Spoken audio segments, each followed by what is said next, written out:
The I-81 Viaduct Project is to address the 1.4 mile stretch of elevated highway in downtown Syracuse that is at the end of its useful life.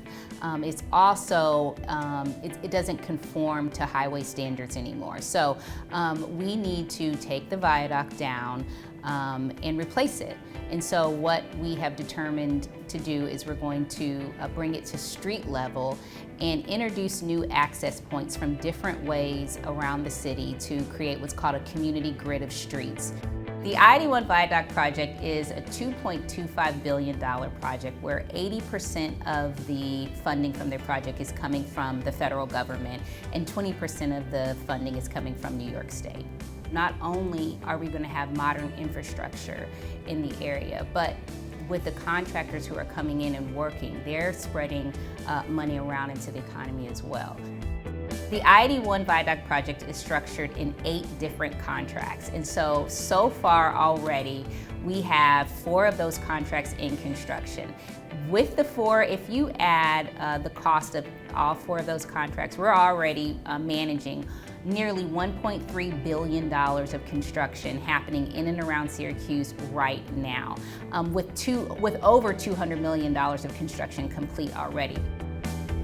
NYSDOT established a goal for the contractors on this project of a 15% local hire, meaning that anyone who lives in the Syracuse city zip codes or Onondaga Nation, they're considered local hires, and the contractor is required to set aside 15% of their work hours for these folks who are interested in working on the project. No matter what their experience is, no matter if they have barriers to employment, we help with all that to get them hired on this job.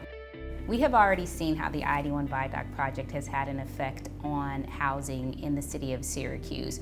When the project was in its environmental impact statement phase, the Syracuse Housing Authority knew to take advantage of this opportunity of this modernized infrastructure that we're providing, and they have a project that they're working on to redevelop some of the housing in the public housing sector of the city of Syracuse.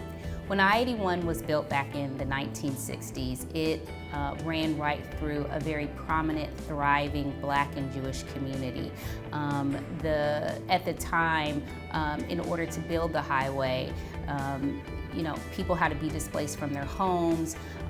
The thriving community was just demolished, and people had to move other places. It did create somewhat of a segregation between the east side and the west side of the city of Syracuse in that area where the viaduct is today. So now with us taking the viaduct down, we are stitching back that community. When you invest $2.25 billion into a community, if you build it, they will come. And so that's kind of a direct correlation of us updating the transportation infrastructure in the city of Syracuse.